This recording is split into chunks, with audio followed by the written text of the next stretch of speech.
So hello and welcome back. I'm so happy today in our Managing Your Emotional Intelligence During COVID-19. I'm so pleased to have with us Dr. Lynda Shaw.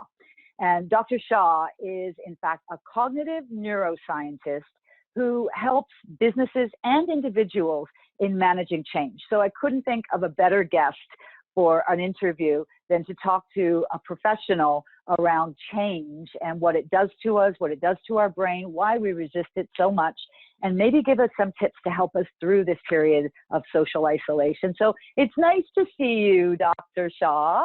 It's nice to talk to you again. Hiya, please, I'm Lynda. Don't call me Dr. Shaw. Yes, I know. I usually do call you Lynda, but I thought I would be professional. So how are things in the UK? The UK is challenging, very challenging. Most people are doing exactly what the government directs, which is stay isolated, self-isolate, stay at home. If you're going out to get food shopping, then keep the distance between you. Most people are doing that. There's one or two people who think they know better, but let's hope that they become in the minority even more, because we really do need to get this thing evened out and then work out how to leave lockdown.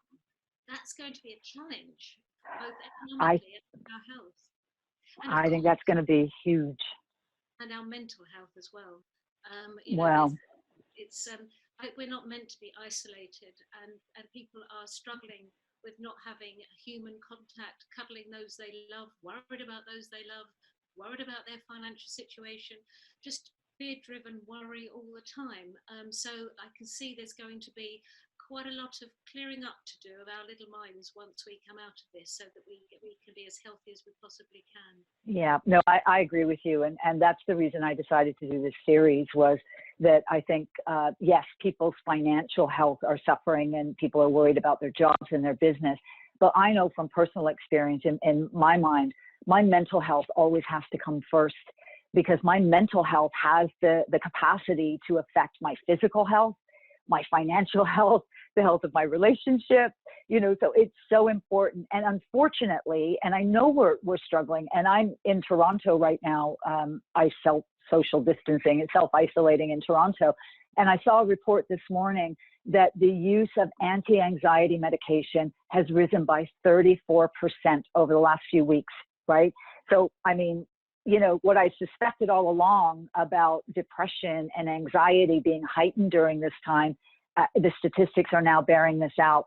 So what is it, in your experience, what is it that's so difficult for us right now? Why is this kind of change so difficult? Why does it prompt this anxiety and the depression? Any thoughts on that? Yeah, we are in a constant state of alert. We are constantly thinking about those we love. We are constantly thinking about, we're watching the news on the television far too much, in my humble opinion. We are, so get up to speed, but then leave it. We are worried about our finances. We're constantly in this high state of arousal when it comes to the stress hormone cortisol. And the trouble is, with cortisol, it can cause so much damage, because it suppresses all the feel-good neurotransmitters as well. So we don't feel motivated. We don't eat properly. We eat too much. We don't eat enough. We don't sleep properly. So cortisol, when it's secreted in abundance and chronically, because we're in this constant state of stress, and isolation is one of the biggest stressors in amongst this, it means that what we do is we focus down our thinking on what we perceive as the threat. So none of this is going on. We're just focusing on the perceived threat for our safety, which is great, fine. But the trouble is, it's not going away. So consequently, all of this other stuff's not happening, which is all the creativity, innovation, thinking outside of the box, thinking of new ideas. Okay, how can I work with this? How can I change things with my team? How can I help people work remotely? How can I just go out shopping and feel safe? All of these things we don't, we just focus right down. And the trouble is, when cortisol is secreted like that, it affects not only our levels of depression or anxiety disorder, but also physical problems like our blood pressure. It can cause heart disease and even some cancers. It's really important that we actually get our heads in the right place so that we can handle this and be well at the end of it. Wow. So that's interesting. And, you know, I've always known, like I said, that the emotional health can affect physical health, but even heart problems, that's something. So, you know, you always hear people say that public speaking is the greatest fear that people have. I don't actually believe that's true. So maybe you can tell me if I'm right or not, but I actually think the greatest fear that we have as human beings is fear of the unknown. And I feel like right now, that's exactly what's happening. There's so much that we don't know. And to your point, I'm with you on the TV thing, because it appears that the media presents all these headlines as if they're fact, right? I saw a headline this morning that just put a shudder down my spine that said social isolation could continue until 2022. So they present these things like they're fact, when the fact is that they actually don't know. These are models, predictions, hypotheses, you know, they're prophesizing, yet they present them as fact. And and then tomorrow it could change again. And it's like every day things are changing. So I always think that the greatest of human fear is the fear of the unknown. And I feel like right now, this is the great unknown. So am I right in that thought, or am I not right? Well, first of all, can I just say, if somebody of any kind of authority or has a voice has said to the public that this could go on till 2022 in terms of isolation, then that's irresponsible. That is not fair. Thank you. You know, that is totally not fair on people who are feeling vulnerable, as a lot of people are. In fact, the majority of the global population are feeling vulnerable at the moment. So how dare people say something like that? That could tip somebody over into a really dark place, and that is not fair. So I'm telling that person off, and I don't even know this person. I'm telling them off. But going back to what you say, the brain doesn't do gaps. Okay, if there is something unknown, it fills in the gap. So it fills in with what we have, our individual perceptions are, our experiences, our memories, our mood, our state of mind at the time, whether in a negative state or a positive state. So it will fill in the gaps. And the brain doesn't like uncertainty either. So it would rather stay in somewhere that is actually quite negative than go to somewhere that's uncertain. So we need to actually address that and encourage people that it's okay to step outside of this awful term, the comfort zone, but to really do step outside of it. So go towards the uncertainty to flip the brain, actually rewire it for a more positive thinking. So that's interesting. So how do we move towards embracing uncertainty? And I know there's a saying that I particularly like, that I remind myself of all the time, and it's becoming comfortable with the discomfort. So I think it's similar to what you're saying about moving towards the uncertainty. And you were saying about the brain fills in the gaps. So all that was going through my mind when you were talking was, oh no, this is really dangerous, because if we're looking at the future and seeing social isolation going on for any number of months, there's a gap there, and we run the risk of filling that with negative images. So how do we manage that? How do we move towards embracing this uncertainty? But is it possible to do it in a positive way? You know, one of the things I have on my strapline is not just cognitive neuroscientist and change specialist. I also have mischievous. Yeah, folks, that's me. Yay! Oops. We take ourselves too seriously. We really do take ourselves too seriously, and we think, oh my goodness me, that's uncertain, I'm not sure about it. But hey, get over yourself. You know, I'm not asking you to jump off a cliff. I'm not asking you to put yourself in danger. I'm just saying, just try doing something that's a little bit different. And if it doesn't work, who cares? Who cares? Nobody actually cares. Only you will remember that something didn't work.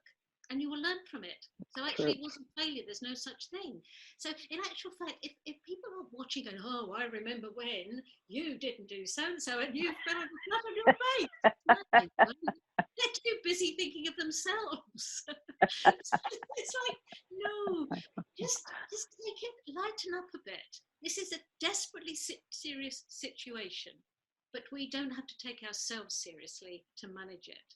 In fact, if we don't take ourselves seriously and we lighten up a little bit, we put the brain in a pleasurable state. And as soon as the brain is in a pleasurable state, all those good neurotransmitters will work better and we will be more motivated and healthier. So just whatever it is, the uncertainty, whatever it is that you're thinking, oh, I don't want to do that, just think, actually, no, I am. And if it doesn't work, it's fine. Interesting. Because I think right now, you know, like you said, like we were talking about with all the news headlines and spending too much time consuming the news, everything is so uncertain. They seem to be reporting a lot of doom and gloom, but there doesn't seem to be a lot of positive reports. So I've always thought, I've learned over the years that I can actually choose my thoughts. So one of my strategies is always when I catch myself, and I have, you know, I'll be honest, like I said, as much as I have been studying this, practicing this, implementing this in my own life, none of us are infallible. And I found myself over the last couple of weeks at those headlines, those news headlines, before I know it, I'm, you know, 5 months down the road, it's all doom and gloom, you know, I'm isolated, I'm depressed. And I have to really catch myself and remind myself that, no, I can actually choose my thoughts. So I know I've had people say to me before, well, you know, I can't help it, right? When I say to them, you know, can't you think of something positive, or let's look for the silver lining, all of those lovely cliches. I say, let's turn this around. They say, well, no, I can't help it. That's the way I am. And I always think to myself, well, that can't be true, because if you can't change your thoughts, you know, if you're not in control of them, if you're telling me that aliens are, you know, that somebody else is putting these thoughts into your brain. So is that a strategy that we can actually choose what to believe and what to think? We are in much more control of our brain than we realize. Honestly, we get stuck in these thoughts, stuck in these habitual thoughts that no longer serve us. They're empty habits. So we need to change this habitual thinking and challenge ourselves. If you were talking to a friend and they said something like that to you, you would challenge them and go, oh, hang on a minute, I remember when you did so-and-so and that was really good, or something like that. So why don't we say that to ourselves? Why don't we do a bit of coaching and actually pick ourselves up and just say, oh, you know, I'm always like that. That's just the way I am, or I'm never any good at that. I don't understand buying houses, or I don't understand this. Well, learn. You know, change it. You're in control of your destiny much more than you think. Of course, there are things that you can't affect, but there's plenty you can. So you need there is a case of looking in the mirror and changing things. And one of the best ways of doing it, honestly, is putting the brain in a pleasurable state. And I'll tell you a little secret. Okay. I'm not even sure if I should say this. You might have to edit this out, Susan. I don't know. Say it, and we'll see. About 10 years ago, I came up with a concept called the pleasure umbrella. Okay, the pleasure umbrella, the idea is that when we put the brain in a pleasurable state, we're the most effective and efficient we can be. But the best way of all of putting the brain in a pleasurable state is through kindness, generosity, and altruism. So when we think of others first, and I called it the pleasure umbrella because it encompasses lots of things. And then I was on stage talking about it one day, and someone in the audience said, it sounds like a sex toy. Oh. I was mortified. No. And they said, I've stopped talking about it, which is such a shame. No, I don't think you can't stop talking about it because one person had their mind on, you know, something else. But no, I think that that's great. I think that that's absolutely key to certainly to making it through life, but to making it through this particular part. So can you talk more about the pleasure umbrella? Oops, okay, folks, I'm sorry in advance, but here we go. Okay, when cortisol, the stress hormone, is raging around the system, it suppresses dopamine, which is all about motivation and reward. It suppresses serotonin, which is the happy chappy, which is all about sleep, mood, appetite, and emotion, which I mentioned a little bit earlier. But there is another neurochemical that is really, really important, and it's actually a neurogas, and it's called nitric oxide. In fact, the scientists who found it, or who discovered it rather, got the Nobel Prize on the back of it. And it was about 15, 20 years ago. It's a chemical that's found in our heart disease medicine because it's a vasodilator, so it makes the vessels open up more. And we can get nitric oxide from good diet, from exercise, but the best way of all is through kindness, generosity, and altruism. Now, nitric oxide, what it does is it suppresses cortisol, the stress hormone, which means that dopamine and serotonin level out and rise again, and you get much better secretions of those feel-good neurochemicals. So you sleep better, you eat better, you're more motivated. And if we can do this by thinking of others, by being kind, by doing things without expecting anything in return, then why aren't we doing it? You know, why is that in such a massively wonderful state? Then this is fantastic. And I actually believe that if somebody has mild depression, not clinically depressed, but mild depression, a bit more than fed up, anxiety, if actually they start thinking of others and helping others, they stop thinking about themselves so much and their troubles and their woes, and it gives them respite. It gives them respite to actually feel better in themselves. Now, some people say to me, Lynda, if altruism means you give without expecting anything in return, but if I am doing, being nice to somebody, giving of myself, and I'm getting this back, this feel-good stuff back, then that's no such thing as altruism. My answer is, I don't care. I actually don't care. What I care about is that we're decent human beings and we're as healthy as we can possibly be. And we are in control of our destiny to a certain degree. That's what I care about. So, hey, there you go. That's the pleasure umbrella. Well, I think that is actually a really simple concept that can help a lot of people. So what you're saying is we help ourselves through helping others. Yeah. I honestly am saying that. And I don't see anything wrong with that at all. No, I don't see anything wrong with it. And I think that actually it's a really simple technique. And I think that right now, there's probably a lot of things that we can do to help other people that don't even cost money. Like reaching out to a neighbor or an elderly person that is in our network or in our neighborhood who might be alone or lonely, or just calling friends or family to check in and see how they're doing. I think that it's a simple thing that we can all do. And if it has that benefit of boosting all those feel-good chemicals and helping us sleep, then why would we not do that? And I think you're right. It takes the focus on off ourselves.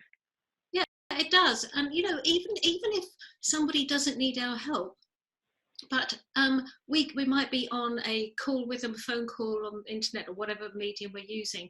And if we just say, do you remember when you did so-and-so, you were just so kind that day? They're going to go, what are you talking about? But you've got to be honest. But if you find something that's good about somebody and you remind them of it, you can actually do so much good to that person, because they're going to think, oh, crumbs, I didn't know she thought about that about me. I'd forgotten that. Or, oh, I thought I was a really bad person. Oh, maybe I'm not so bad. So let's be a little bit more generous with our compliments, as long as it comes from a place of honesty. So the Pollyanna in me, you know, the eternal positive, heal the world kind of thing, is thinking right now, wow, if all of us, but go with me for a minute here. If all of us just reached out to one or two people in our neighborhood or in our network and did that, we could actually heal the world through kindness. We actually could. We really could. Now, don't be wrong. All emotion is good. We need all of the negative emotions and the positive emotions. Negative emotions get us out of trouble. And if you live with a Pollyanna, you'd probably want to kill her by the end of the week. So, let's get a reality check. There might be people in my house who get a little bit, you know, over the top with my woohoo, woohoo. No, you know, Pollyanna meets Tigger.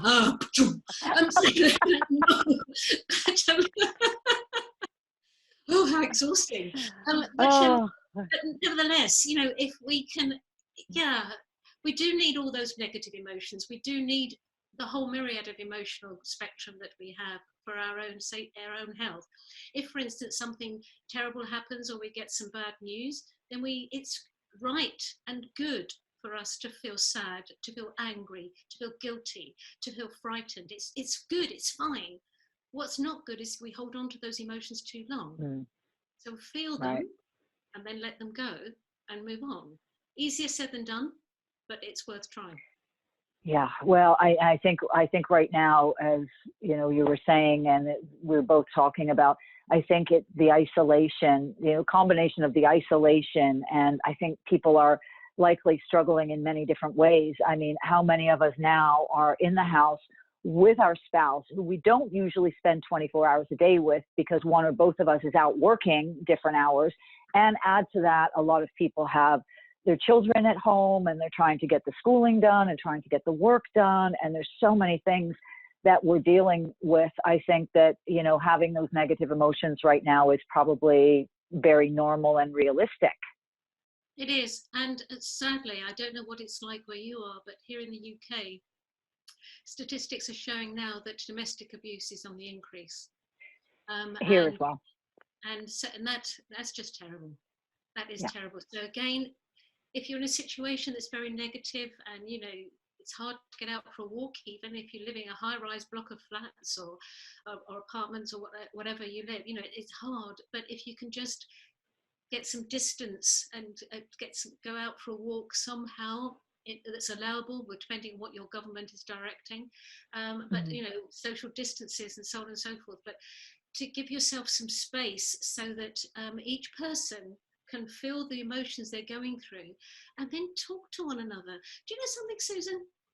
It's worth remembering that our partners that we're with now were once the person we wished for. Yeah. You know? So maybe it's worth just remembering that, and sometimes, and checking in and reminding each other of that. But if anyone's going through that thing. So maybe go back to the pleasure umbrella that you were talking about, and, you know, just even being kind to those closest to us, because I wonder if sometimes we don't take them for granted. You know, they're so close to us that maybe even just practicing kindness with our spouses, our partners, our children, our families. Because, you know, as you were talking, I'm thinking about it and I'm thinking, you know, I wonder when the last time each of us said something kind or nice or practice generosity or kindness with our partner. Absolutely, 100% right. And also, how about thank you? I admire the way you did that. How about that? I mean, I do. I mean, I forget to tell my husband thank you if he's done something. Even if he just makes me a cup of coffee. You know, and I'm busy on my laptop, and I think, thank you, David. You know, just something that makes people feel that they're appreciated. Yeah, and I think you said something else that was important as well. It was about the giving space and allowing people to have their feelings and have their emotions, that they're not right or wrong, but allowing them the space to feel that. Yeah, that's important. It's really important, because there is no emotion that's wrong. Every emotion is how it should be at that time. If that's what you genuinely feel, then that's a really relevant emotion to feel and go with. But then let it go. Don't allow it to affect your mood that can last days. Emotions are fleeting. They do this. Moods can last a long time. So it's a really good idea. Yeah, it's a really good idea to feel that emotion and give yourself permission to do that. Be kind to yourself. You know, be kind to yourself. Say it's okay to be angry. It's okay to be annoyed. It's okay to be irritated, because the children have done that for the 30th time, but I've told them to stop. You know, just allow that irritation, because it is irritating, and then let it go. Let it go and move on and do something. Break it and go and do something else that's a bit more fun. Okay. You said break it. So I have another friend who's also a psychologist, and she talks about breaking the state. Is that what you're referring to when you said break it? Do you even know you said that? You were talking about the emotions, and then you said break it and move on. Could you go a little deeper into what you meant by that? Because I think it's an important technique. I I think when you are in an emotional state, sometimes you're going to be really deep in it. It's going to be a reaction, a knee-jerk reaction, and you go, psh, and off you go. But that only lasts a few seconds. You can then step back and see yourself doing it. Mm. It is there. You can think to yourself, is this serving me? Is this useful? Is this helpful to anyone at all? If the answer is no, break that emotion and then change it to a different one of, say, now I can relax a bit more. You can put yourself in an emotional state of going, okay, I really wound up there. I felt the emotion. My prefrontal cortex didn't work, which means I went into brain fog and I couldn't think clearly. Let my brain now look at it. My prefrontal cortex go, excuse me, stop it, break that emotion. Then all of a sudden you could give yourself a bit of space, and dopamine levels will rise again, the feel-good neurotransmitter dopamine, so you feel a bit more motivated. The prefrontal cortex will get a bit clearer, so you start thinking clearer, and then you think, yeah, I did it. I fixed myself. Oh, well, that's something to be proud of, and hopefully that creates a cycle of being able to do that again. Yeah. Okay. So we've talked about, you've given us a number of techniques then around how to deal with this. So we talked about the pleasure umbrella and kindness and being kind and serving others and helping others as a way to help ourselves. And I think that's brilliant. We talked about choosing your thoughts as well and being careful about watching the news and what you believe. We talked about breaking the state. So allowing ourselves to feel those emotions, but to feel the feelings and then move on, to not carry the mood through. And we talked about finding a way to give ourselves some space so that we're not, in those close quarters all the time, 24 hours a day. Anything else that you think would be helpful at this time to help us get through this social isolation and I'm sure depression that a lot of people are feeling, or certainly the sadness, the loss that people are feeling? I think the other thing that would be very handy is to try any kind of meditation, mindfulness, yoga techniques. Research shows that when we put our brain in alpha frequency, which is like a light meditation, we're extremely creative and we're a lot calmer and healthier. So I think giving yourself time to do something, even if it's a YouTube clip or something in your ears that's going on, or some guided meditation or whatever, something like that, even if it's just 10 minutes, can actually put your brain in a healthier state. So therefore you can handle things a bit better afterwards. And I do strongly suggest that although the internet is wonderful for communication now, we do need to watch social media and not get so drawn in and lose half a day on the thing, and turn that news off. They're my big tip. Thank you. I've got a friend, and every time I talk to her, she's telling me about the latest conspiracy theory. And I'm like, I don't want to hear it. Don't tell me, because you can go down that rabbit hole if you want to, but I'm going to protect my emotional health and my positive outlook. And I am not going there. So thank you for saying that, because I think it's dangerous. It's dangerous, and this is going to end. There is a light at the end of the tunnel. It will end, and we will be expected to go back firing on all 4 cylinders, going nuts, running around like headless chickens again. And if we're not in a good emotional place, we will not make it. So we have got to actually hit the ground running. We start working again, bringing money back into the family pot, and have some fun. Yeah, I couldn't agree with you more. I think it's really important right now that we look after our emotional state. Thank you so much for agreeing to be with us today. It was incredibly helpful, very insightful. Now, I also happen to know that you have a program coming up that is a virtual program that people can join. It sounds fascinating. I think I'm going to sign up myself. So can you tell us a little bit about that? Well, this is a topic that I'm fascinated by. I mean, all of the viewers who know me know I've spent 30 years researching all of this and rewiring my own brain. So the chance to learn from you would be an honor. So can you just share a little bit about the program in case any of the viewers would like to join?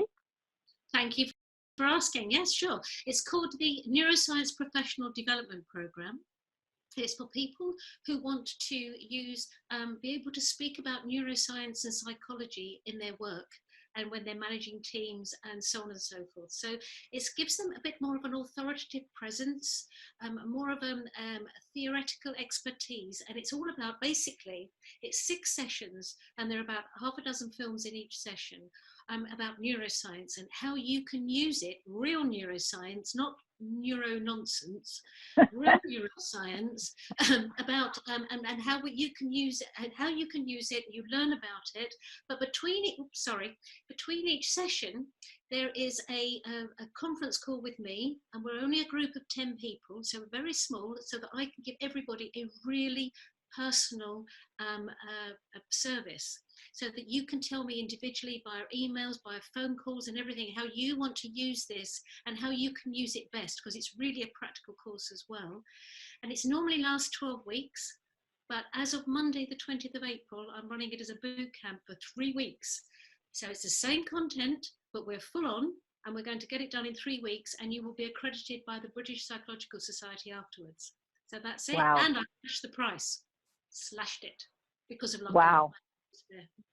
That's fantastic. That's fantastic. So thank you so much. And I'm sure that you'll get some people joining from this interview. It's been incredibly helpful. It's so nice to see you again. And maybe one of these days I'll get to come out of social isolation in Toronto and come back home to the UK. Who knows? Well, I adore Canada, so I hope I'll be back there one day and visit you there. but okay, Lynda, it was snowing yesterday. I love the snow. It was snowing yesterday. So I've had my friends in the UK have been sending me pictures of the spring flowers and the blossoms on the trees because it was snowing here yesterday. So I missed the green, let me just say that. But I'm hoping to see you in person soon. I'm hoping this lockdown ends sooner rather than later. So thank you so much for giving up your time to be with us. Thank you very much. You're welcome.